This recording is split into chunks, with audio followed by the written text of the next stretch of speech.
It was a lot bigger than what we originally thought it would be. I regard them as my families.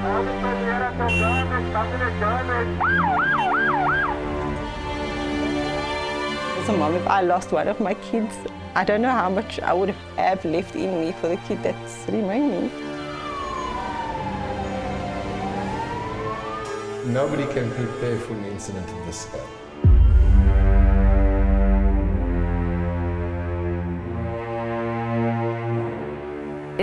It was eye-opening to know what nature's truly capable of.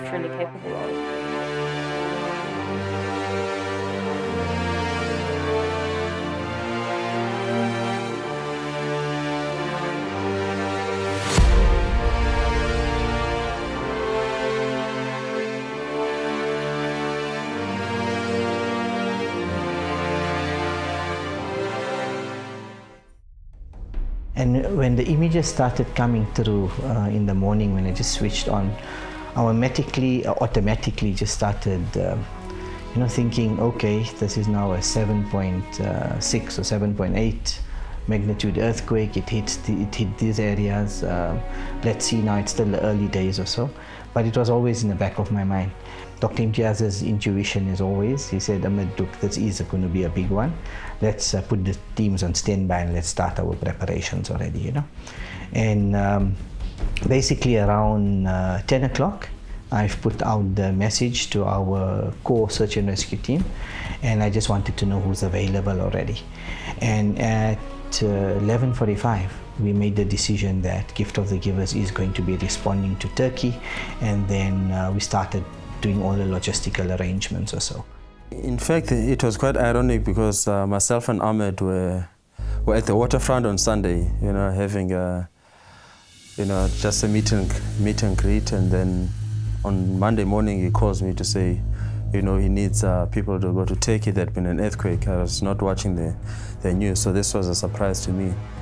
So obviously I said to him, look, we are available, and he must just say how many people he needs from the institution. I will gladly assist with manpower. So we got 4 of our guys, including myself, to go to Turkey. And obviously I think there's mixed emotions. There's that sense of, you want to help people, and at the same time, you think to yourself, well, this is an unstable area, and there is that possibility, obviously, that you may not come back. So I would say there's definitely those mixed emotions that come into play.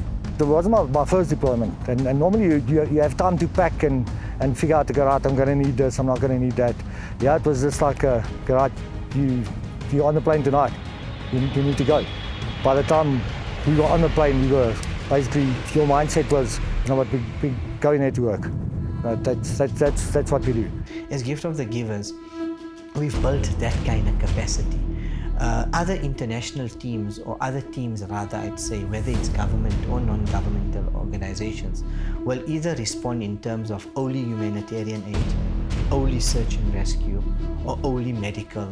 But Gift of the Givers have built a capacity over the years where I can proudly say, I don't know if any other organization or country team that responds from an A to a Z service. You're so eager to get onto the ground and start working and start to set up base camp, and I think that also adds a bit of pressure and almost a time deadline for us that we're really trying to race against, because time equals life. Yeah, so I think the initial delay was quite frustrating. We drove from Durban to get to Joburg in time to make our flight. So we kind of did low flying to get to Joburg, and then there was a bit of a delay at Joburg, and then we had to back and forth, and the frustration was just building. We literally just wanted to get on the ground and start working. And when we got to Istanbul and there was a big hurry up and wait, it was definitely a bit of frustration. We just wanted to start get work going, and we were quite amped to get it going. I think it would be in any scenario where you have that red tape, it is a bit frustrating, because you want to get there, you know you can bring relief or you can still rescue people, especially in a time-sensitive rescue like Turkey. You know, every hour delayed is somebody that we could have helped or could have assisted. But at the airport itself, it was just accepting that, you know, all the teams are coming in from different locations. We need to sort of just find our footing, understand where we fit in with the government organizations, what their arrangements are, and making sure that all the kits got through and nothing was damaged. When Team 1 went, and I know I'd follow 24 hours after that, it would be also nice for the team leaders to have experienced the obstacles. But that's disasters. You're going to get obstacles. Think about it. Everyone wants to leave disaster zones. You're going into a disaster zone.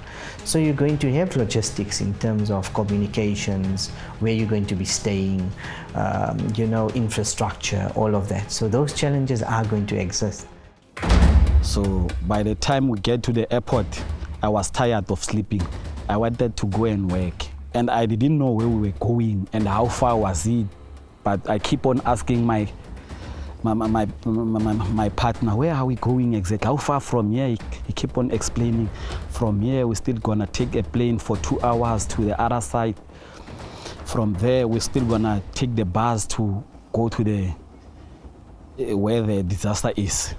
So okay, I thought, no, we'll get there. So we even estimate by the time, saying by 12 o'clock we'll be there. So by 12 o'clock passed, we were sitting at the airport waiting for the plane and our staff there. So there was nothing to do. We didn't have a choice. Always in my mind, aware of the time-sensitive nature of this whole thing, because you just got to imagine what it must be like to be stuck under a building with no food, no water. You're cold, you're hungry, and every minute, every hour, you know, that you're there, like, the chance of living is less and less and less. Turkish Airlines arranged a special flight for the search and rescue teams to make that happen. And if you remember, on that flight there was that whole team from China that was with us, and they arranged that to get us there. And like I say, that kept the momentum going, and it just kept that quick response like going nicely, and that was amazing. So I was very happy about that. We're thankful that we have our Gift of the Givers offices in Turkey, and we've got that relationship. So with Dr. Malik being our regional coordinator in the region, and Antakya, also a place that I've traveled before as well. It's good to have the country support, you know, on the one side, but it makes it much more easier on the team leader. The traffic jam was, should I say, unexpected in a way. I do understand, I knew there were going to be, or I could imagine that there was going to be a lot of equipment being moved to that area. The scale of it and the scale of heavy machinery and equipment that was being moved, I think sort of overwhelmed the road.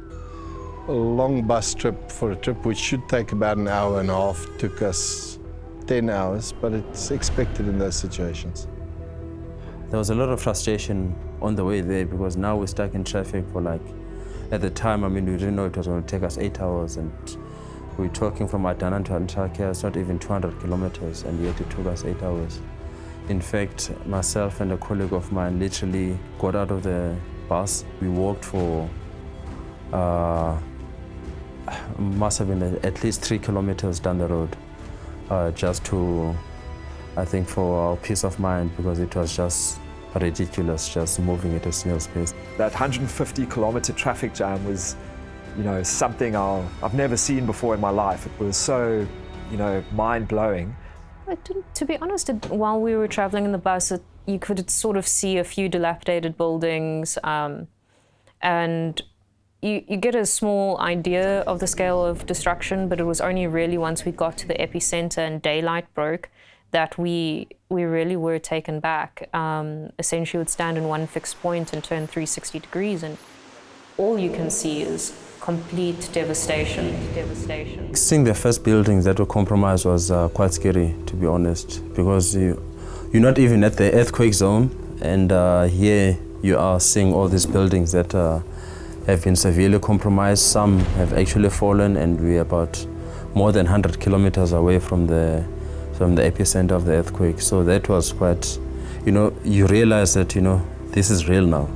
So, and there's no turning back at this point. As soon as we got into Antakya, it was just immense. Just the damage to the buildings and everything, the whole city that is totally condemned. I mean, not one building there will ever be occupied again.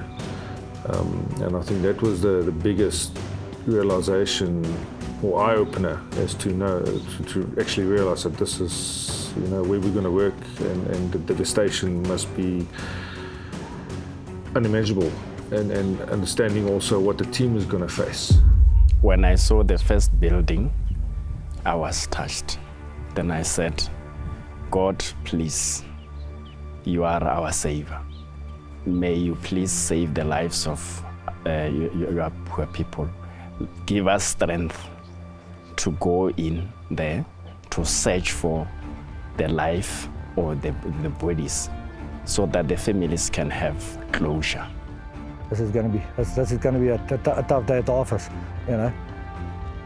And but that's like I say. I mean, the mindset of all of us, all five of us were, what we've been called out to work, and we just want to get there and do our best. Give those people our best. Because the more bodies you find, more people alive you find, you're giving closure to families and stuff like that.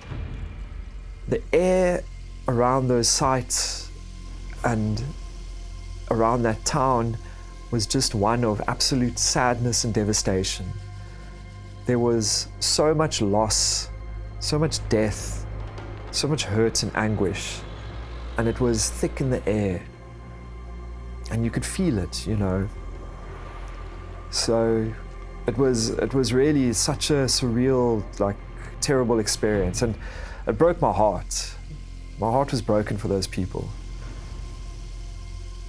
But getting to Antakya itself and being made aware at face value, the devastation, the mass loss of life, that eerie feeling in the air where there's a sense of urgent need for assistance, but so much loss and trauma experienced by the people. To see those high-rise buildings condensed into pancake collapses where it's only the height of a 2-story building and previously was either 7-story or 8-story.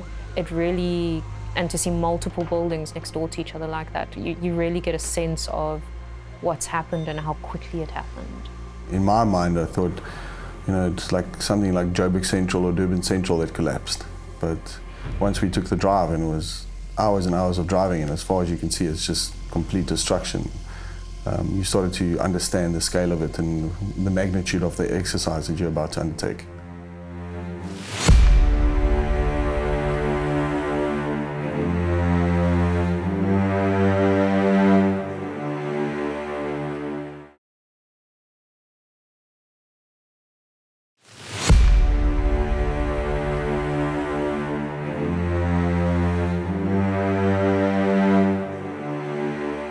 We got the word now that we're going to deploy and we're going to, begin operations. And then that was, I think that lifted everyone's spirits, because it then also gave the sense of this is what we came here to do. And we had done, like I said, so well. We had kept this momentum of trying to get to the sites, get working early on, and then we were able to do that on the Friday morning. When you work on that scenario, you need to tell yourself that I need to be strong. You also have to counsel yourself individually without waiting for someone to say, no, let's go and have a debriefing or what. But you have to soldier on. And not only you alone, but with your partners, meaning the team. When I saw us there with the dogs, everybody wanted your help. You know, it's like, can you please come and help us over here? Can you please come and help? And unfortunately, you can't get to everybody. You know, and it's difficult. I think as a human being, it's difficult, and doing what we do, it's difficult to not get to help everybody. You know, so you falling. I mean, as you know, we work with the Oman team most of the time, and they literally decide, okay, right, we're working here and we're working over there. We can't help you. We're going to help you. That type of thing. That's difficult. And I mean, you look at those people and they're basically pleading. And we realized the importance of the dogs, you know. So that also gave the team a real morale booster, because now we had more life detecting, I wouldn't say equipment, but life detecting skills. I think you will see a building that is collapsed, partially collapsed. And I just remember, in fact, the very first day that we were on the ground, that was a Friday. Just that smell, you know, of you could smell dead bodies underneath the rubble as we were standing. And, you know, obviously for health and safety reasons, you have to wear, you know, N95 mask. And in these situations as well, it's a bit nice to put some Vicks, just to kind of, I would say, numb the smell, if I can put it that way. The level of destruction and devastation was just so extreme. Then what was very hard was, when we were working on the site, was all the family members in the local community coming there, now waiting. So on the outskirts of the site, and even in the site, there's people now, you know, waiting to see what's going to happen. And then some of them would come and they would share their stories with us, and they would tell us what was going on. And, you know, they were getting very emotional. And like, obviously, like one lady told us she couldn't speak English, but she was able to get across that 5 of her family members was in this collapse pile. And her daughter, who was pregnant, was in there, you know, and she was completely shattered, you know. So, like, we held her and like spent time with her just to give her presents and try and, you know, just give her some kind of support. And so that, like, it makes you sad, you know, to see someone who's lost so much and just holding on to hope that something's going to happen, that they might find one of their family members there. Yeah, you know, it was tough. Imagine the building, which is more than 10 floors upwards. When it collapsed, somewhere we've been told that there was more than 50 people here inside. So visiting a scene where you recover these people, and you got to accept in the circumstances that they unfortunately passed away, it's not pretty. You got to respect the victims as well as the family members, and conduct yourself in a way that you, especially when it's as emotionally charged as some of those scenes were, you got to keep your calm, because any way that you kind of react could worsen or trigger emotions. And again, just bringing the person out from the rubble and being able to hand them over to a family member, and it is a relief, but you feel sad for them. When we pull out the person who passed away, to me it was something which I think I was just going to give someone a closure. But by the time we started to hand it over and wanted someone to come and identify, that's where I started to feel the pain of what's happening here. Sometimes I even feel like crying when those people cry. Even myself, I wanted to cry, but I didn't want to show them that I'm not strong. I have to take it as if I'm strong, I'm helping, I'm giving them the closure. So that's where it was just giving me a strength to work.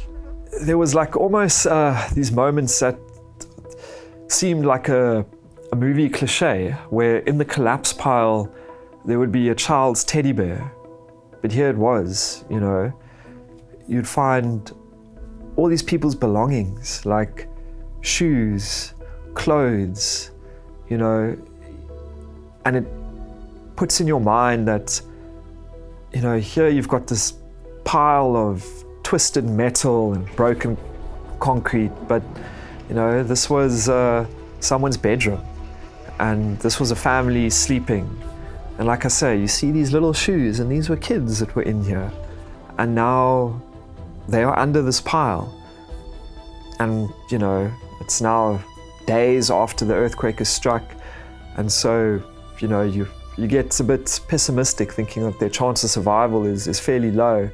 You always need to be optimistic that you are going to try your best to, you know, find survivors and get them out. Our teams identified close to 2,000 bodies. There was a mother with her 2 grown daughters, and they were looking for family members left in their family that had collapsed in the 9-story building that we were busy with. Sorry. And one of the rescuers on site, he was assisting with the recoveries of a few bodies.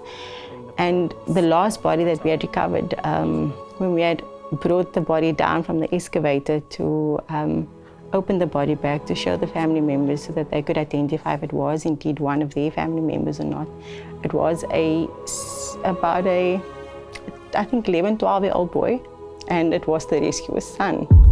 And I think for me, that is one of the moments that hit hard was, how do you put yourself out there to assist on a scene, to give you everything to try and recover as much as you possibly can, but knowing that your family is underneath this rubble as well. And I think that selflessness in a moment of knowing that your family has possibly died, possibly deceased, and not knowing how you're going to recover, what you're going to see, what you're exposing yourself to. And he was there doing the work until he found his own son.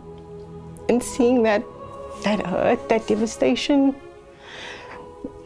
that immense disbelief in seeing your son over there, and he was the one that found his son, was, I think, not something that will leave me very easily, because I'm not sure if I would ever have been able to be that courageous, that selfless, that giving when you know you've most likely lost everything, which was in his case, the case he lost his wife and his son. Yeah. I can't put into words the feelings and the thoughts left behind witnessing that and how to process it. I don't think one can. All I can say is the character of the people. I think that example and that I've witnessed speaks for itself. It's not easy, and I don't think a lot of people are able to do that in such a situation. One of the scenes that kind of you got time because it wasn't so busy was the one that you referred to now earlier on, where we had that mother outside with Michaela being the team leader, where we recovered the family members, but just the eeriness of and that scene was silent. It was quiet. We didn't have the commotion and the noise and everything else that was going on the other scenes. We couldn't do a full excavation with the machinery that we were using, so rescuers would have to take turns removing rubble carefully so we could try and keep that body intact. The next step was to also start briefing the family, which was hard. It was a mum and a daughter and a sister that have been waiting over 7 days to retrieve that body. The mother of that family was indeed a nurse. And when we explained to her what was going on, her words, she can't speak much English, but what she did say is, "I'm a nurse, I'm strong." And that was phenomenal. And in that same area that we found, the rescue that found his son, it was the mother with her 2 daughters. And the mother had lost her son and some grandchildren in the earthquake and in the building that had collapsed. And all she did was she turned to her daughter, knowing that she's already bearing kids. And she looked at the daughter and she said, "They are gone, but I've got you. Please don't let me lose you as well." And I thought to myself, wow. As a mom, I I feel like, and until you experience it, I guess you can't really understand how you would cope in such a moment. But for me, I just felt as a mom, if I lost one of my kids, I don't know how much I would have left in me for the kid that's remaining. And this mother was so strong and so focused on making sure that her daughter, it's the only thing that she has left, and begged her to just be okay and breathe and just hang on for her. I think that, again, just the willpower of the Turkish woman and the people, their courageous behavior in a moment like she's just experienced such selfless, such loss, such trauma, yet she was so focused on not letting that part take over and focusing on what she has in front of her. And I think that, again, is not something that's easy to do, and she done it effortlessly. I was the one on the side, broken, I couldn't speak, but she was determined to make sure that her daughter in front of her was okay. And I think that's, again, like I said, I can't fathom it if I was in her shoes. I honestly don't think I could have been that strong and just that focused on what she had in front of her. When we came out of this, there was this one apartment block with 250 apartments and 1,000 people confirmed dead in that apartment block. And old Mr. Chetty and myself, as we climbed through this one void, we came up, and as I looked up, there was like a palisade fencing, and behind the fence there was a man, an older woman and a younger woman, and she was just weeping. She was really just weeping. Her face was covered in dust. You could just see the tear lines running through the dust on her face. And as I looked up, her eyes just penetrated my soul. And she just looked at me, and I was like, instantly I just got tears in my eyes. I still turned to Chetty, I said to him, just don't look up. He's like, at what? And he turned around, he looked at her, and he looked back to me and says, I felt that.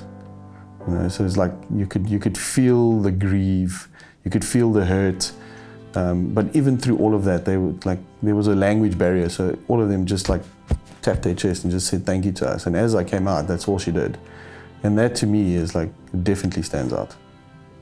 When I was assisting with one of the retrievals, as a Muslim female, one of the females that we had retrieved, there was no family for this couple that we had found on site. So when we had retrieved the body, I was taken aback largely by the fact that the woman, she was found in sujood. And just thinking about what she must have gone through to have gotten herself in the position to pray. And apart from the fear, but knowing that ultimately our Maker is the one that decides, you know, where to from here. But seeing someone in that position and just trying to place myself in what must have gone through her mind, what she was trying to feel in that moment, but also just how beautiful and blessed she was to be able to have gotten to sujood. And I think that was also hard for me in the sense that I couldn't share in the sight of such loss, but something so beautiful for her family to have known. And I think that retrieval specifically also will not leave me.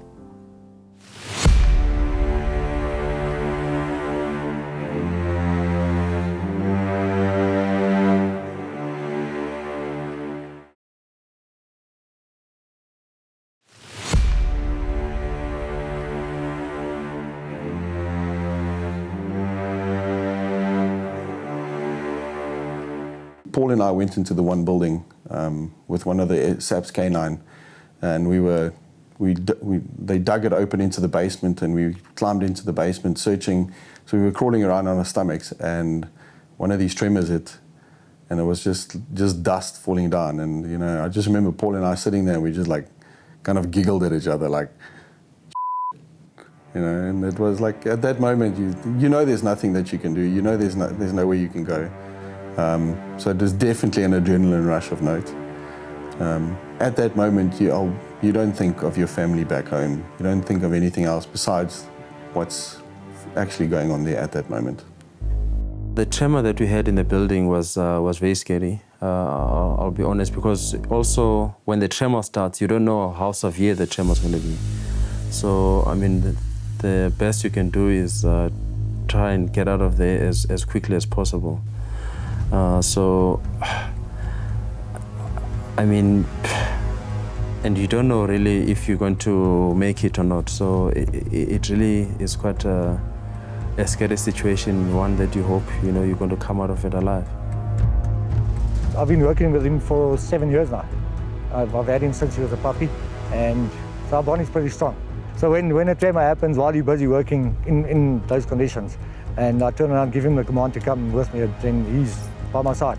You know, so we'll get to safety and then wait for the tremor to pass and then go back and start over again. Yeah, we're always concerned about their safety and injuries to the dogs, because we can't do our job without these guys. You know, without our canine partners, we are just another person. Yeah, we had one scene where the flats at the front were fine, and then we had, it was like 3 rows of flats, and one of the flats in the middle collapsed. And you had to walk through a passage between these two 10-story buildings that's been compromised to get to the back. And we were busy planning to go in, because there was reports of people still being alive inside the building there. And we got the tools and everything ready, and as we started working there, they brought in an excavator to clear some of the rubble.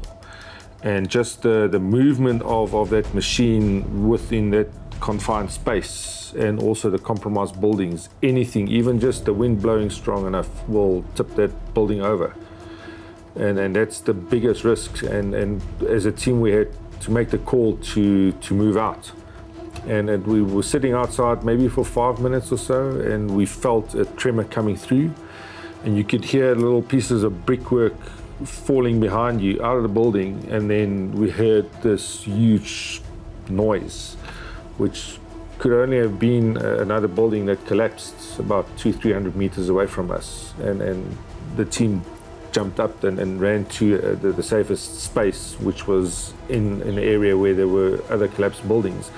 But just a realization of there could have been a team inside the building or next to that building that now became trapped or even killed by that while they tried to rescue people. We felt it's dangerous, but I was happy because we, as well, I said we had safety officers on site. They, like when the time it started to hit, I was on the rebels.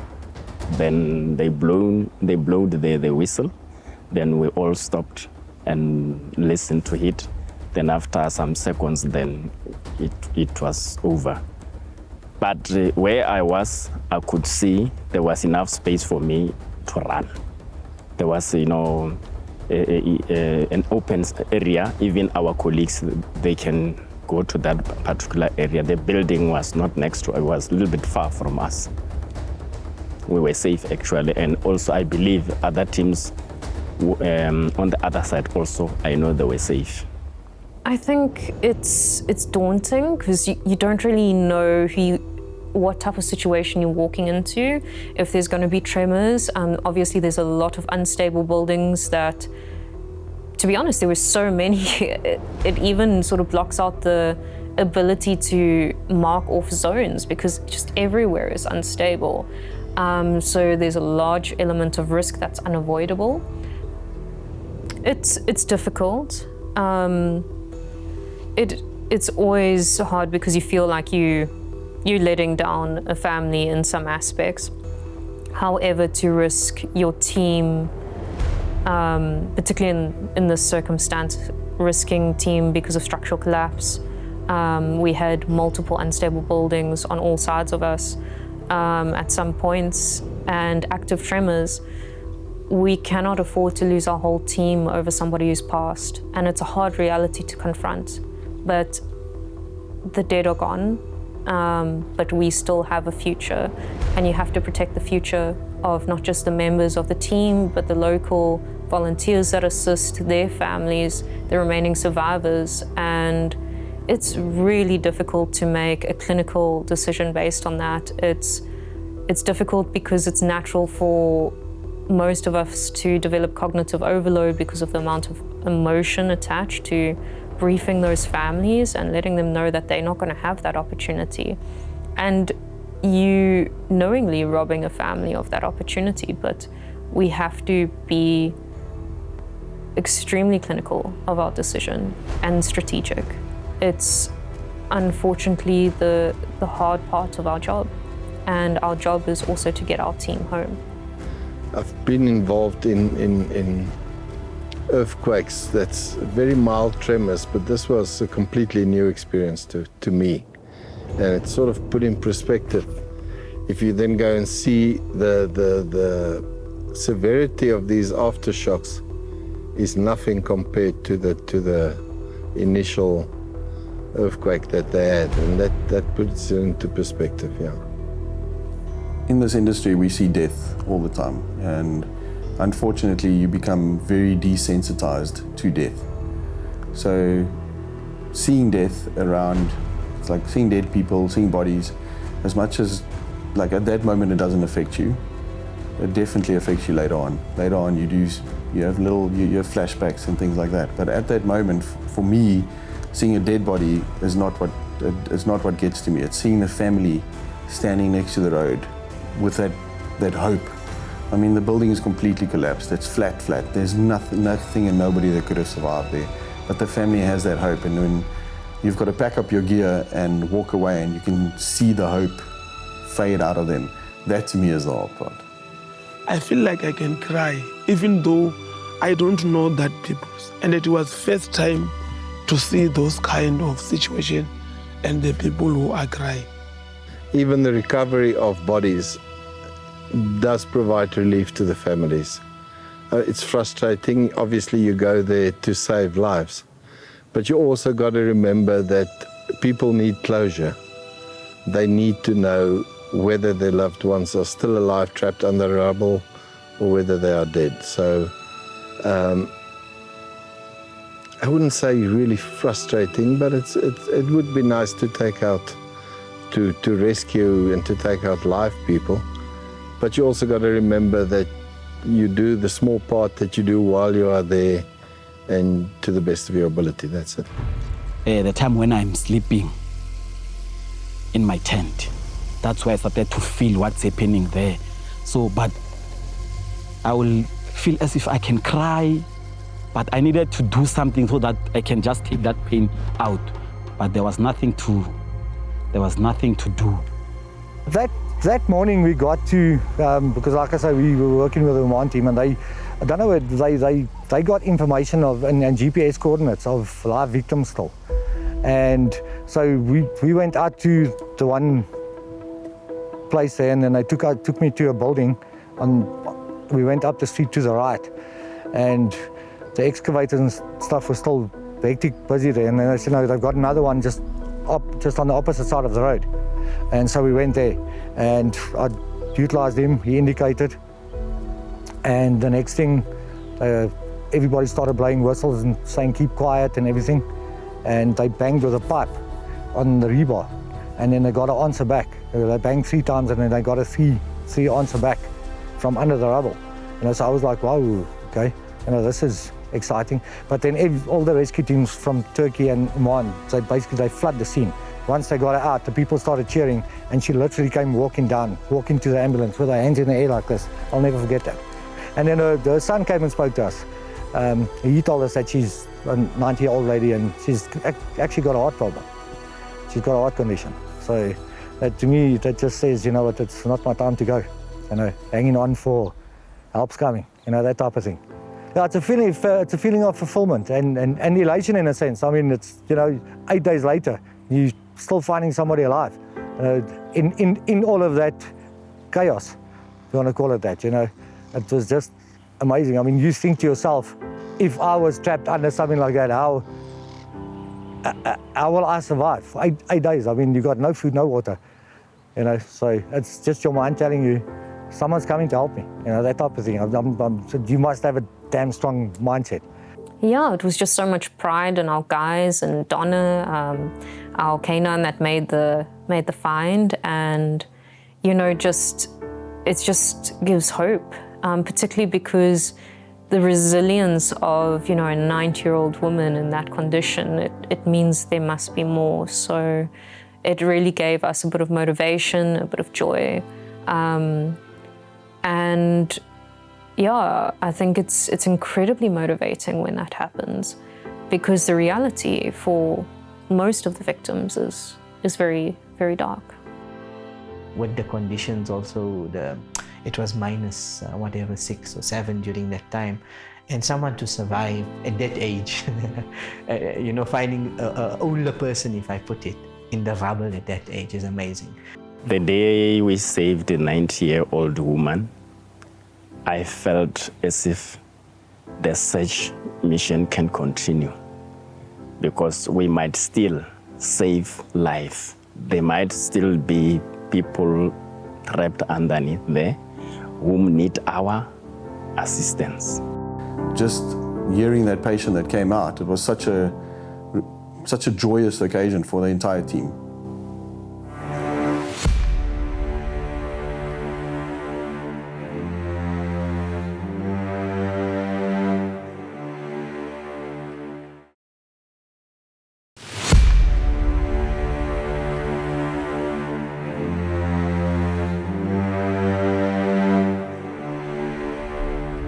For me, it was like, how are these people ever going to rebuild? How are these people still so friendly? I mean, we came across the Turkish people, and they were friendly.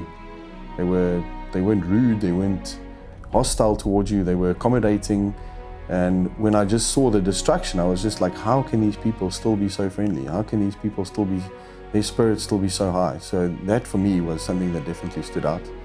I mean, we saw buildings that were just completely obliterated, families that have lost everything, including loved ones, but they were still accommodating and happy to see us. Oh, they were just beautiful. They were absolutely amazing people. Their general being is so warm and so welcoming and kind. It's, you know, it was really phenomenal how they made personal effort to connect with us, to get to know us, to feed us. I don't think I've ever eaten so much on a deployment, which, you know, is rare. It's really rare and so humbling, and it reminds you to show gratitude and to be grateful for what you have and where you come from, and to also just show kindness. It was great. It was phenomenal. The hospitality from the Turkish people was really amazing. So from the time when we landed on Friday on the epicenter, when we started working, I mean, we just saw people just offering us food all the time when we were on the ground. I mean, we are talking about people, there's no shops open, they themselves don't have any food, they don't know when the next plate of food is coming from, and here they were just dishing out food to rescue us. So I think it's just a real testament to their character. The Turkish people are absolutely phenomenal, if I can say phenomenal. I mean, in events that led to us being there, I mean, those people, you're looking at people that's got absolutely nothing left, but they still make sure that you've got a bottle of water, your dog's got some water. Have you guys had something to eat? You know, they're so willing to take care of you first instead of you worrying about them. Very, very humble people, you know, so, but yeah, like I say, and I don't think I'll ever stop talking about the humility of the people there. But the one thing that really does stand out is the gratitude of the Turkish people was just amazing. It kind of made you look back or be proud of what we as a country, South Africa, can be. And it makes you want to work towards that, because we definitely still have it. but the people, no matter where we were, Antakya, no matter in which ends of Antakya you were, the ability to give, having lost everything, the ability to make sure and ensure that you are okay, knowing that they've got nothing, they've lost everything, but just so grateful, appreciative of your assistance. And just in everything they did, you just felt that compassion, that love, that care. The driver who used to take us or take the rescue team around in the first few days, you remember he could only take the team during the day. And he said, look, I need to be back before evenings. And we'd ask him, but why do you need to be back in the evening? Sometimes the team needs to work, you know. And he didn't want to say his reason, but through our translators, his reason was what? That, you know, I'm actually lost everything. My house is destroyed. My children and who I left from my family sleeps in the truck at night. You know, everywhere we went, we just received, you know, support and thanks and gratitude for coming to assist and coming to help. Even on the collapse sites, you know, people would come and bring us food or bring us water. And, you know, it was just amazing. Like the Turkish people, having just gone through this disaster, were still able to, you know, welcome us and help us and support us. So I was very, very touched by that. It was incredible. The way that you could see, even with the devastation and everything that they had here, the way that they were trying to assist us to get the job done, that they were making us feel welcome, even though they've just been through this crisis, you know, and we're still living in this.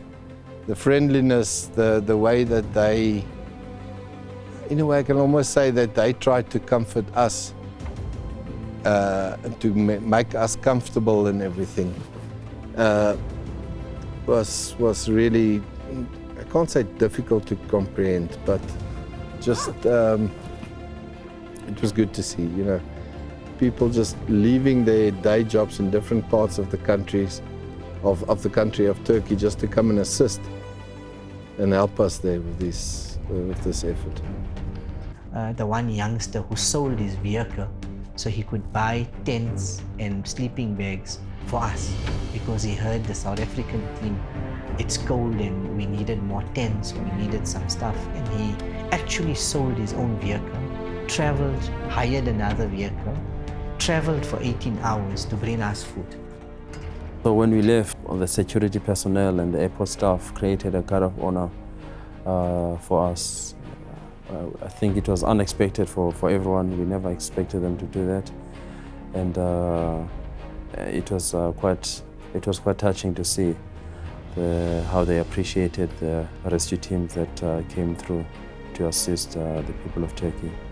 So amazing, the appreciation from these people. It literally brought a lump to my throat. And every single Turkish person that we walked past in that whole airport, everybody would stop, clap hands, and, you know, like gesture thank you. It meant so much. I mean, because a little word thank you sometimes doesn't mean a thing, but just in that essence, they really appreciated what we came and did for them. And I said, to me, that will be pretty close to my heart for a very long time as well.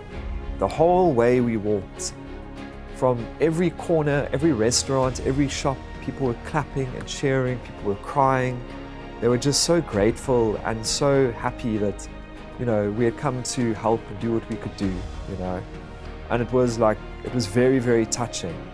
But at the same time, it was also quite sad, because I still carry this feeling of I just wish we could have done more. This thing is a calling on me, because a lot of people, they are thinking when I'm going out, I'll come up with a lot of money. So I tell them, no, I'm just a volunteer for the gift, and also the volunteer of the South Africa, because I'm not getting paid by going out there. I'm just going there to help. The police security with us was telling me they don't understand how Africa came so quick to come and assist them and where we located. We were there more quicker than their neighbors. you know, it's not a competition, but it's just, you know, for them, they appreciated that. Imagine you came all the way from Africa to come and help us in South Africa. So it was really good to see that appreciation. When I got on the plane, I fell asleep, and then, like, just, you know, I just passed out. Like, there was no decision where I'm like, I'm gonna have a nap. I just sat down in the chair and I passed out.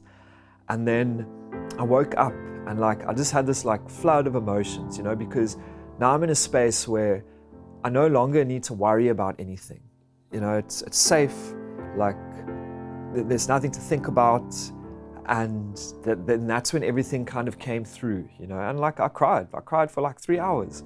And it was really, like, intense, because I think that was a point now, like I say, where I don't have this heightened level of situational awareness where I need to be in this red state of heightened awareness, constantly thinking.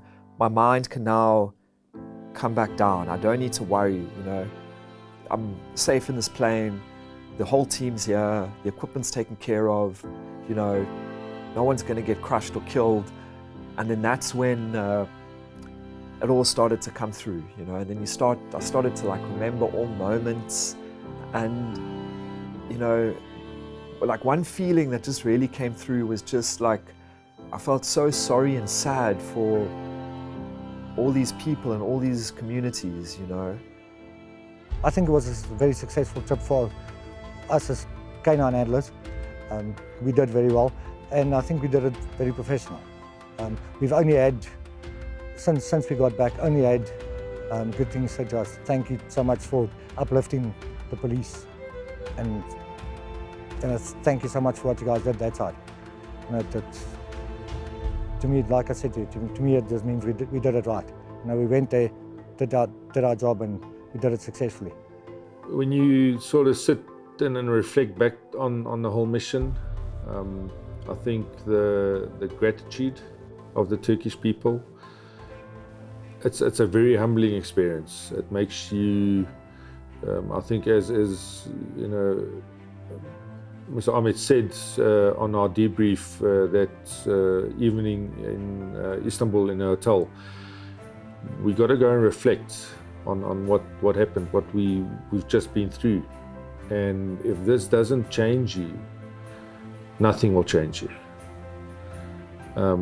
You're not the same person. I'm not the same person that came back. From what I've taken back is the amazing expertise, capabilities of our teams and individuals. You know, our dogs were also amazing. Who I am and what I value changed immediately. The essence of what I appreciate about life and what I want to transfer to my kids changed immensely. But more than anything, I think refocusing on doing good and being a good person is reflected regardless of what you are exposed to, and I think that's what the Turkish people shared with us. For me, one of the things that got me going is appreciating what you have. I think going there, seeing people not having no food, no water, no shelter.